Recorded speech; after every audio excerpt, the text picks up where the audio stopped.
말씀은 요나 4장 6절부터 11절입니다. 하나님 여호와께서 박넝쿨을 예비하사 요나를 가리게 하셨으니 이는 그의 머리를 위하여 그늘이 지게 하며 그의 괴로움을 면하게 하려 하심이더라. 요나가 박넝쿨로 말미암아 크게 기뻐하였더니 하나님이 벌레를 예비하사 이튿날 새벽에 그 박넝쿨을 갉아먹게 하심에 시드니라.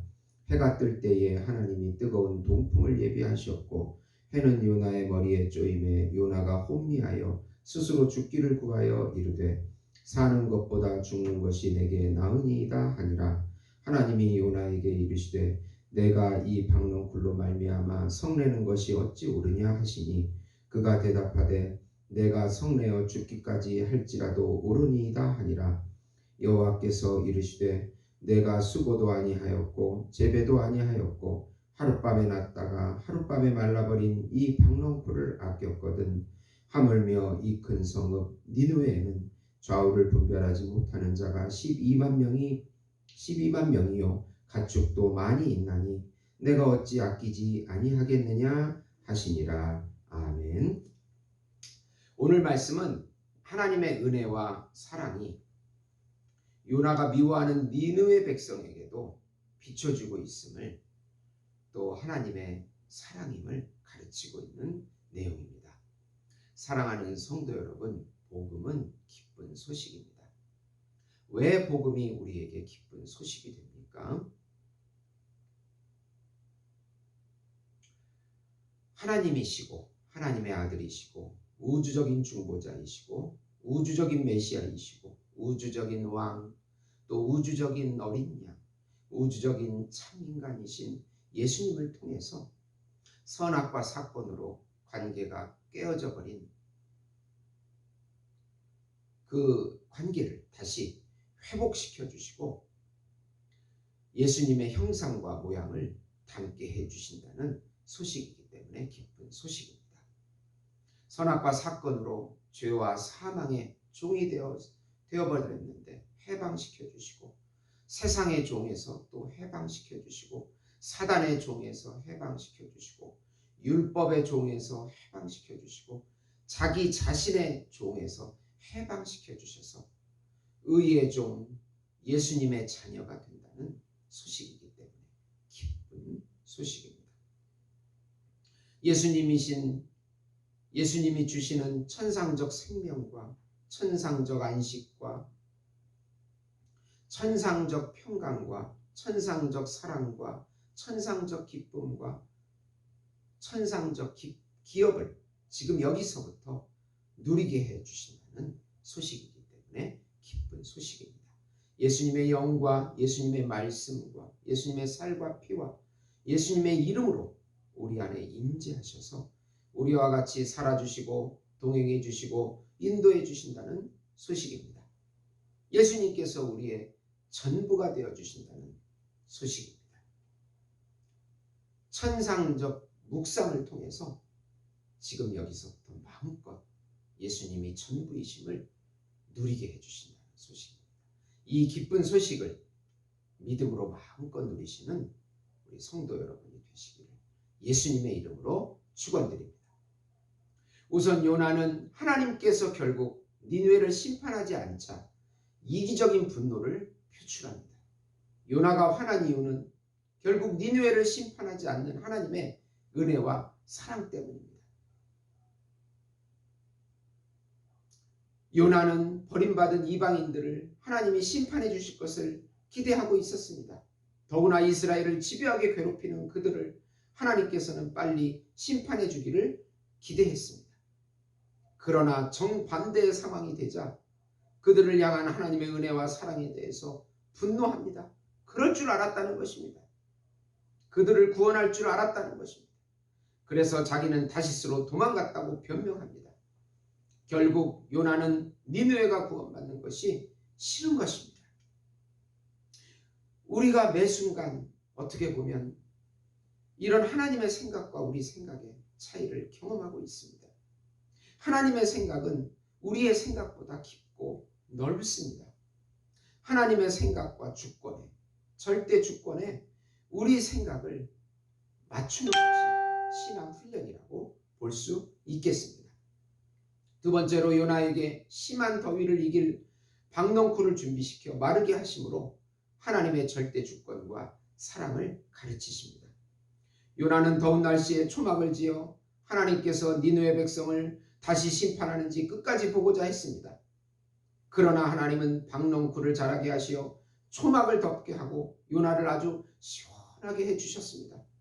그리고 금방 벌레를 먹게 해서 박넝쿨을 마르게 하사 아주 불쾌한 기분이 들게 하십니다. 그리고 더하여 뜨거운 동풍, 북아프리카에서 지중해로 부는 아주 뜨거운 시스코라는 동풍을 불게 해서 요나가 정신이 혼미할 정도로 도저히 못 살겠다고 죽고 싶다고 고백할 정도로 그렇게 만드셨습니다.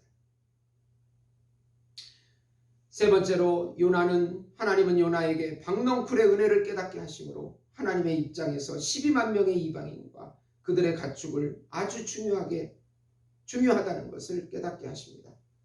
하나님께서는 요나에게 수고도 안 하고 재배도 아니하고 잠시 피었다지는 박넝쿨도 너가 그렇게 아끼고 사랑했는데 하물며 도덕적인 분별이 없는 그런 사람들과 가축을 어찌 내가 사랑하지 않겠냐고 하나님의 심정을 11절에 말씀해주고 있습니다.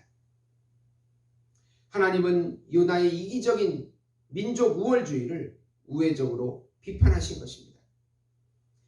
최초의 선교사 요나는 이스라엘만이 선택받은 민족이고 이방인들은 심판받아야 하는 마땅한 가치 없는 존재라는 이기적인 생각을 가지고 니느웨로 간 것입니다. 그래서 가기 싫어서 다시스로 도망가고 하룻길을 회개하고 하룻길만 회개하고 외치고 빨리 멸망당할 것을 보고 싶어서 초막을 짓고 기다린 것입니다. 그러나 하나님은 이방인도 아끼고 사랑한다는 것을 박넝쿨의 교훈을 통해서 가르쳐 주십니다. 박넝쿨의 사랑을 통하여 생명의 중요성을 가르쳐 주십니다. 박넝쿨이 중요한가? 이방인 12만 명과 가축이 중요한가? 심판을 유보할 수밖에 없는 하나님의 심정을 가르쳐 주십니다. 적어도 이 사건을 통해서 니느웨 백성들은 소수라도 여호와 하나님을 경험했고 또 믿음을 가졌으리라고 생각됩니다. 이것은 이방인의 구원을 향한 예표입니다. 이방인도 하나님을 사랑한다는 사실입니다. 자기의 틀을 깨고 예수님의 사랑으로 열방을 바라봐야 우리가 할 수 있는 작은 일부터 실천할 수가 있는 것입니다. 참 요나로 오신 예수님께서 이스라엘을 넘어서서 온 열방의 메시아로, 온 열방의 선교자로 오셔서 구원을 성취해 주신 것입니다. 베드로전서 3장 16절에서 18절에 보시면 선한 양심을 가지라. 이는 그리스도 안에 있는 너희의 선행을 욕하는 자들로 그 비방하는 일에 부끄러움을 당하게 하려 함이라. 선을 행함으로 고난받는 것이 하나님의 뜻일진데 악을 행함으로 고난받는 것보다 나으니라. 그리스도께서 단번에 죄를 위하여 죽으사 의인으로서 불의한 자를 대신하셨으니 이는 우리를 하나님 앞으로 인도하려 하심이라. 육체로는 죽임을 당하시고 영으로는 살리심을 받으셨으니 이 보배를 질그리신 우리가 품고 있습니다. 예수님께서 원하시는 것은 예배를 드리면서 전 열방에 예수의 이름을 전하는 것입니다. 여기에는 고난이 있다고 말씀합니다. 우리를 비워야 하고 우리 것을 희생해야 합니다. 이 존재 목적인 사명을 오늘도 믿음으로 흔들리지 말고 한 걸음 한 걸음 전진해 나가셔서 하나님이 주시는 천상적 축복을 마음껏 누리시는 우리 예수목장교회 성도 여러분이 되시기를 예수님의 이름으로 축원드립니다. 기도하시겠습니다. 하나님 아버지, 우리의 존재 목적은 예배하며 온 열방에 예수의 이름을 전하는 것입니다. 이 사명 감당할 수 있도록 성령의 충만한 은혜를 주시옵고 여러 가지 환경들도 허락해 주시옵소서. 아무리 어려워도 이 사명을 게을리하지 않게 해 주시옵소서. 예수님의 이름으로 기도드리옵나이다. 아멘.